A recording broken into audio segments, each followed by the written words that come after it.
नमस्कार। आज हेउची सेप्टेम्बर 11 तारिख गुरुवार। आपण मानक पई नेकी आसीछि आज दिनर केतोटी गुरुत्वपूर्ण खबर। सेति पई वीडियो को शेष पर्यंत देखंतु एवं आपनक भल पाइबा स्वरूप गोटे गोटे लाइक कर दियंतु। ता सहित हम चैनल को जदि नुआ आसीछंती चैनल को सब्सक्राइब करी पाखरा आथिबा बेल आइकन को क्लिक करी रखंतु। चलंतु आज दिनर गुरुत्वपूर्ण खबर उपरे नजर पकाइबा। प्रथम खबर, घूर्णिबलय जोगु राज्य रे 13 तारिख जाए बिजुली घड़घड़ी सह वर्षा। पश्चिम ओडिशा पई येलो वार्निंग जारी कला पाणीपाग विभाग। गोटिए पटे राज्य रे एबे मौसुमी वर्षा जारी रहिछि। एथिसह एक उपर वायुमंडल स्तरीय घूर्णिबलय मध्य रहिछि। पूर्वाह्न खरा और अपराह्न आड़कू मेघुआ पाग सह वर्षा हेउछि। एथिसह दक्षिण ओडिशा और उत्तर उपकूल आंध्र प्रदेश उपरे एक घूर्णिबलय रहिछि। एहार प्रभाव रे आसंता 13 तारिख जाए बिजुली घड़घड़ी सह वर्षा होई पारे। आज कोरापुट, मालकानगिरी, नवरंगपुर, रायगड़ा, गजपति, मयूरभंज, केन्दुझर और सुंदरगढ़ जिले में बिजुली घड़घड़ी सह प्रबल वर्षा हेबो। एथिसह उपकूलरू पश्चिम ओडिशा पर्यंत वज्रपात सह वर्षा संभावना को नहीं आंचलिक पाणीपाग विज्ञान केन्द्र पक्षरु येलो वार्निंग जारी करा जायछि। राज्य रे आजिठु वर्षार परिमाण बढ़िबो। मालकानगिरी और कोरापुट रे प्रबलरू अति प्रबल वर्षा हेबो। एही दुईटी जिला पई ऑरेंज वार्निंग जारी होईछि। एथिसह दक्षिण ओडिशार विभिन्न स्थान रे प्रबल वर्षा संभावना रहिछि। उपकूल और पश्चिम ओडिशा रे बिजुली घड़घड़ी सह वर्षा संभावना रहिछि बोली खबर मिलिछि। परवर्ती खबर, हाई अलर्ट रे ऑफिसर। विधानसभा अधिवेशन रे प्रत्येक प्रश्नर ठीक उत्तर देबे सरकार। गोटिए पटे सेप्टेम्बर 18 तारिखरु सप्तदश विधानसभार चतुर्थ अधिवेशन आरंभ हेबो। विभागीय सचिव मानक पई निर्देशनामा जारी करा जायछि। निर्देशनामा जारी करिसंती मुख्य शासन सचिव।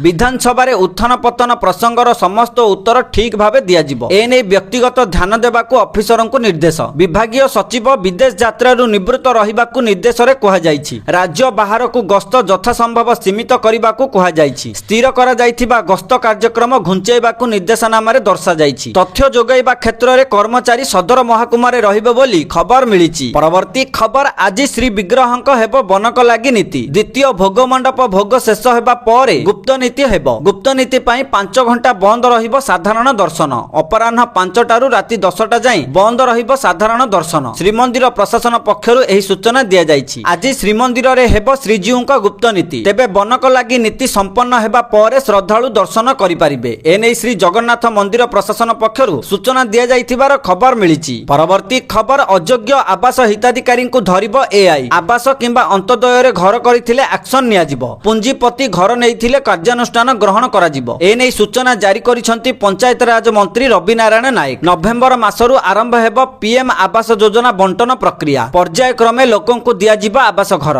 एनै ग्राम्य उन्नयन मंत्री रवि नारायण नायक सूचना दैछंती। भाग होइथिबा एवं भिन्नक्षम हिताधिकारी को मध्य घर देबे सरकार। एहा सह प्रधानमंत्री को जन्मदिन अवसर रे अंत्योदय योजना रे हिताधिकारी को घर बांटिबे सरकार। परे पर्याय क्रमे घर पाइबे हिताधिकारी बोली खबर मिलिछि। परवर्ती खबर, पुरी रे कार्तिक मास पई प्रस्तुति आरंभ। एनै गतकाली जिलापालक अध्यक्षतार बैठक अनुष्ठित होई जाइछि। हबिशालीक पई समस्त प्रकार व्यवस्था करिबाकू परामर्श दिया जाइछि। सुरक्षित रहणी, स्नान, शौच, महाप्रसाद सेवन आदि व्यवस्था को श्रृंखलित करिबाकू कहा जाइछि। एथि पई संपृक्त विभागर अधिकारी और कर्मचारी को दिया जाइछि दायित्व। विगत वर्ष भली चलित वर्ष मध्य ऑनलाइन रे पंजीकरण करा जिवो। अक्टोबर 7 तारिखरु कार्तिक व्रत आरंभ होई 1 मास पर्यंत चलिबो बोली खबर मिलिछि। परवर्ती खबर, 22 सेप्टेम्बर रे ही सस्ता करिबाकू पड़िबो एही जिनिस। कंपनी गुडी को कड़ा निर्देश। गोटिए पटे जीएसटी हार रे परिवर्तन साधारण लोकन को बहुत आश्वस्ति देइछि। एही समय रे सामग्री प्रस्तुत करूथिबा कंपनी गुडीकर चाप वृद्धि पाइछि। सेमाने सामग्रीर एमआरपी स्तर को नै समस्यार सम्मुखीन हेउथिले, जाहाकू एबे केंद्र सरकार समाधान करिसंती। जाहा जोगु सामग्री प्रस्तुत करूथिबा कंपनी गुडीक मध्य आश्वस्तिर निश्वास नेउछंती। जीएसटी ह्रास परे बजार रे विक्रय न होइथिबा सामग्रीर परिमाण बहुत अधिक। एपरि परिस्थिति रे कंपनी गुडीक एबे सेमानकर पुरुणा बळका सामग्री उपरे एक नूतन हार लगाइबे। एहार अर्थ हेउछि जे वर्तमान सेही सामग्री गुडीको ऑनलाइन प्रिंट किंबा स्टिकर व्यवहार करी बिक्री करिबे। एहाकू स्क्रैप करिबाकू पड़िबो नाही। जीएसटी परिषद निष्पत्ति अनुसार सेप्टेम्बर 22 तारिखरु अधिकांश एफएमसीजी उत्पाद उपरे जीएसटी हार वर्तमान 5% को ह्रास करा जाइछि। एही कारणरु पूर्वरु प्रस्तुत पैकेज होइथिबा सामग्रीर मूल्य परिवर्तन करिबा जरूरी होई पड़िछि बोली खबर मिलिछि। परवर्ती खबर, सेप्टेम्बर 22 तारिख ठारू सस्ता होई जिवो क्षीर पनीर। देशर कोटी कोटी उपभोक्तांक पई एक बड़ आश्वस्ति खबर सामना को आसीछि। 22 सेप्टेम्बर 2025 रु अमूल एवं मदर डायरी भली मुख्य डायरी ब्रांड रो क्षीरर मूल्य रे ह्रास होई पारे। एही निष्पत्ति जीएसटी काउंसिल रो 56तम बैठक परे निया जाइछि। एथिरे क्षीर एवं पनीर भली आवश्यक उत्पाद उपरे लागुथिबा 5% जीएसटी हटाइबाकू निष्पत्ति नेइछंती सरकार। जीएसटी हटिबा परे क्षीरर मूल्य लिटर पिछा 2 टंका रु 4 टंका पर्यंत ह्रास देखिबाकू मिली पारे। अमूल गोल्ड क्षीरर मूल्य 69 टंका रु ह्रास पाई 65 टंका होई पारे। सेहीपरि मदर डायरी क्षीर 57 टंका रु 54 टंका पर्यंत सस्ता होई पारे। एही परिवर्तन रे सबुदिन क्षीर किणुथिबा परिवारंकु वार्षिक संचय रे सहाय्य मिलिबो। अमूल एवं मदर डायरी सरकारक जीएसटी परिवर्तनर निष्पत्ति को स्वागत करिसंती एवं कहिसंती जे उपभोक्ता मानंकु एहार संपूर्ण लाभ दियाजिबो। कंपनी गुड़िकर विश्वास अनुसार क्षीरर चाहिदा बढ़िबा सह उपभोक्तांक भरोसा बढ़िबो। एथि सह डायरी सेक्टर को मध्य नूतन शक्ति मिलिबो बोली खबर मिलिछि। परवर्ती खबर सुभद्रा तालिकारु कटिला एही महिलांक नाम आउ आसीबनी अकाउंट को टंका आपणक ना अछि कि नाही जानि नियंतु। गोटिए पटे गतकाली बसिथिला सुभद्रा समीक्षा बैठक। सुभद्रा योजना को नै बड़ सूचना दैछंती उपमुख्यमंत्री प्रभाती परिडा। एही योजनारु बाद पड़िथिबा हिताधिकारी सामिल होइछंती। गतकाली सुभद्रा योजनार समीक्षा बैठक अनुष्ठित हेबा सह बाद पड़िथिबा हिताधिकारींकु सामिल हेबा नै बैठक रे आलोचना होइथिला। किंतु सबुठारु बड़ कथा हेउछि एथिरु बाद पड़िछंती धनी महिला। उपमुख्यमंत्री प्रभाती परिडा गतकाली सुभद्रा योजनार समीक्षा बैठक करिछंती। एही योजना उपरे समीक्षा कला परे से गणमाध्यम को बड़ सूचना दैछंती। तृतीय पर्यायरु वंचित होइथिबा 2,85,000 हिताधिकारी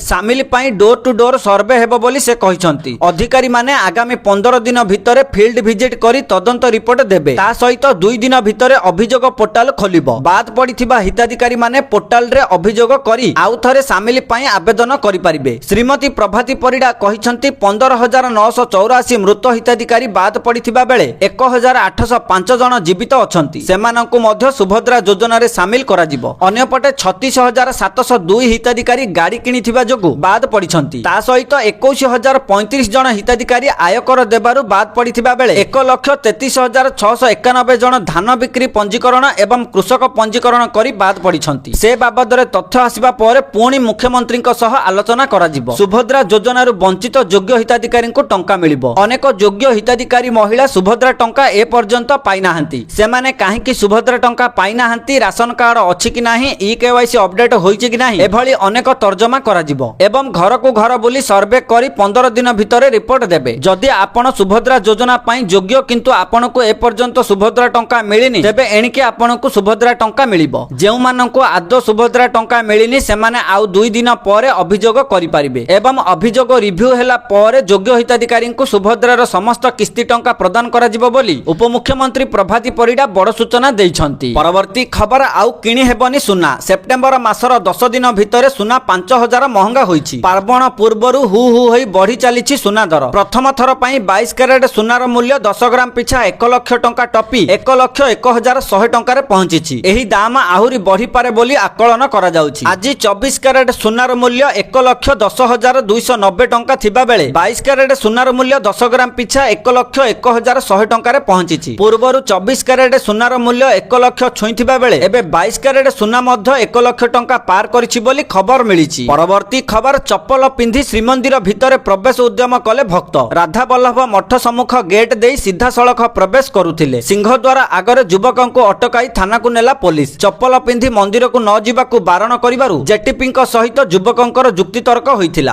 परवर्ती समय रे सेमानक मध्यरे ठेलापला होइथिला बोली खबर मिलिछि। परवर्ती खबर मुख्यमंत्रीଙ୍କ मास्टर प्लान एणिकी मद हेबो महंगा। जनगहली स्थानरु हटिबो दुकान। राजधानी रे नूतन मद नीतिर एक नूतन ड्राफ्ट प्रस्तुत करा जाइछि। सोमवार दिन लोक निर्माण विभाग मंत्रीଙ୍କ नेतृत्व रे एक उच्च स्तरीय बैठक अनुष्ठित होइथिला। एथिरे अबकारी विभागर अनेक वरिष्ठ अधिकारी पैनल रे उपस्थित थिले। मुख्यमंत्री रेखा गुप्ताଙ୍କ नेतृत्व रे दिल्ली सरकार एक नूतन नीति आनिबाकू प्रस्तुत हेउछंती। एही नीतिर लक्ष्य हेउछि मद दुकान गुडी को उन्नत करिबा एवं एक सुरक्षित परिवेश प्रदान करिबा। तेबे एहा पई एक कमिटी गठन करा जाइछि। एहा सहित घन जनबसती अंचलरू दुकान गुडी को हटाइबा उपरे विचार करा जाउछि बोली खबर मिलिछि। परवर्ती खबर भारत आगरे मुंड नुआइले ट्रम्प कहिले व्यापार पई अमेरिका प्रस्तुत। अनेक वाद विवाद परे भारत आगरे मुंड नुआइला अमेरिका। अमेरिका राष्ट्रपति डोनाल्ड ट्रम्प शेषरे भारत आगरे मुंड नुआइबाकू बाध्य होइछंती। भारत सहित चालिथिबा शुल्क विवाद मध्यरे ट्रम्पक बड़ बयान सामना को आसीछि। अमेरिका राष्ट्रपति कहिछंती मु भारत सहित वाणिज्य आलोचना पई प्रस्तुत एवं प्रधानमंत्री नरेंद्र मोदीଙ୍କ सह कथाबार्ता करिबाकू अपेक्षा करिछि। अमेरिकार राष्ट्रपति डोनाल्ड ट्रम्प मंगलवार दिन कहिछंती जे वाणिज्य सहित जड़ित बाधा दूर करिबा पई अमेरिका एवं भारत मध्यरे आलोचना पुणी आरंभ हेबो। ट्रुथ सोशल रे एक पोस्ट करी कहिछंती जे मु घोषणा करी खुशी जे भारत एवं अमेरिका ଆମେରିका ମଧ୍ୟରେ ବାଣିଜ୍ୟ ପ୍ରତିବନ୍ଧକ ସମ୍ପର୍କରେ ଆଲୋଚନା ଜାରି ରହିଛି। ଆଗାମୀ ସପ୍ତାହ ଗୁଡ଼ିକରେ ମୋର ବହୁତ ଭଲ ବନ୍ଧୁ ପ୍ରଧାନମନ୍ତ୍ରୀ ମୋଦିଙ୍କ ସହ କଥାବାର୍ତ୍ତା କରିବାକୁ ମୁଁ ଅପେକ୍ଷା କରିଛି। ମୁଁ ନିଶ୍ଚିତ ଯେ ଏହି ଆଲୋଚନା ଆମ ଉଭୟ ମହାନ ଦେଶ ପାଇଁ ସଫଳତାର ସହ ଶେଷ ହେବ ବୋଲି ଡୋନାଲ୍ଡ ଟ୍ରମ୍ପ କହିଛନ୍ତି ବୋଲି ଖବର। ପରବର୍ତ୍ତୀ ଖବର, ରାଜ୍ୟ ସରକାର ସରକାରୀ ପଦବୀ ଓ ସେବାରେ ନିଯୁକ୍ତି ପାଇଁ ଆବେଦନ ଓ ପରୀକ୍ଷା ଫିସ୍ ପ୍ରଦାନ ବନ୍ଦ ନିୟମାବଳୀ 2025 କୁ ବାତିଲ କରି ନୂତନ ନିଷ୍ପତ୍ତି ନେଇଛନ୍ତି। ଏଣିକି ଅନୁସୂଚିତ ଜାତି, ଅନୁସୂଚିତ ଜନଜାତି ଓ ଭିନ୍ନକ୍ଷମ ବର୍ଗ ବ୍ୟତୀତ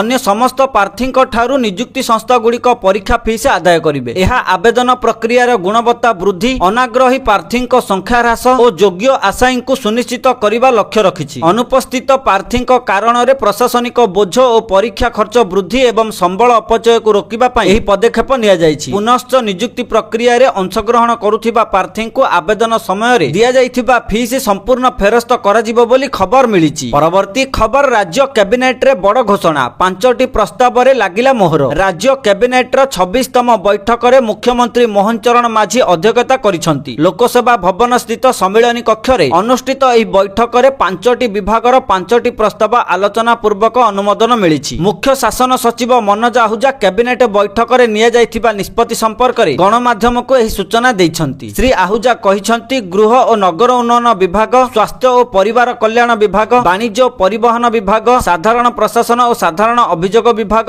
ଏବଂ ପଞ୍ଚାୟତରାଜ ଓ ପାନୀୟ ଜଳ ବିଭାଗ ତରଫରୁ ଗୋଟିଏ ଲେଖାଏଁ ଏହିପରି ମୋଟ 5ଟି ବିଭାଗର 5ଟି ପ୍ରସ୍ତାବ ଆଗତ ସହ ସମସ୍ତ ପ୍ରସ୍ତାବ ଗୁଡ଼ିକ ରାଜ୍ୟ କ୍ୟାବିନେଟ ବୈଠକରେ ଅନୁମୋଦନ ଲାଭ କରିଛି ବୋଲି ଖବର ମିଳିଛି। ପରବର୍ତ୍ତୀ ଖବର, ନୂତନ ଭୁବନେଶ୍ୱର ସହରକୁ ମିଳିଲା କ୍ୟାବିନେଟ ଅନୁମୋଦନ। ଗତକାଲି ବସିଥିବା ରାଜ୍ୟ କ୍ୟାବିନେଟ ଭୁବନେଶ୍ୱର ଉନ୍ନୟନ ଅଞ୍ଚଳରେ ଏକ ଆଧୁନିକ ଓ ସମାବେଶୀ ସହରୀ କେନ୍ଦ୍ର ଗଠନ ପାଇଁ ନୂତନ ସହର ବା ନ୍ୟୁ ସିଟି ଯୋଜନାକୁ ସାମ୍ବିଧାନିକ ଅନୁମୋଦନ ଦେଇଛି। ଗୋଠପାଟଣା, ମଳିମଳା ଓ ଦାସପୁରର 800 ଏକର ଜମିରେ ଏହି ପ୍ରକଳ୍ପ ହେବ ଓ ଏହା ବିକଶିତ ଓଡ଼ିଶା 2036 ଯୋଜନା ସହ ଜଡ଼ିତ ଏକ ବହୁ ଅର୍ଥନୀତି ବୃଦ୍ଧି ଅଞ୍ଚଳ ଭାବେ ତିଆରି ହେବ। ଏହା ଏକ ପରିବହନ କେନ୍ଦ୍ରିତ ଯୋଜନା ହୋଇ ସହଜ ସାର୍ବଜନିକ ପରିବହନ, କମ ଯାତ୍ରା ଦୂରତା ଓ ଜମି ବ୍ୟବହାର ସଂଯୋଗ ଉପରେ କାର୍ଯ୍ୟ କରିବ। ସମସ୍ତ ଆୟ ଶ୍ରେଣୀଙ୍କ ପାଇଁ ଘର, ଆଧୁନିକ ସୁବିଧା, ସାମାଜିକ ସ୍ଥାନ ଓ ଜଳବାୟୁ ସହନଶୀଳତା ଉପରେ ଗୁରୁତ୍ୱ ଦିଆଯିବ। ଭୁବନେଶ୍ୱର ଉନ୍ନୟନ କର୍ତ୍ତୃପକ୍ଷ ଏହାର ନୋଡାଲ ଏଜେନ୍ସି ଭାବେ କାର୍ଯ୍ୟ କରିବ, ଯେଉଁଥିରେ ପ୍ରଥମ 5 ବର୍ଷ ପାଇଁ 1342 କୋଟି ଟଙ୍କା ବଜେଟରୁ ବ୍ୟବହୃତ ହେବ ବୋଲି ଖବର ମିଳିଛି।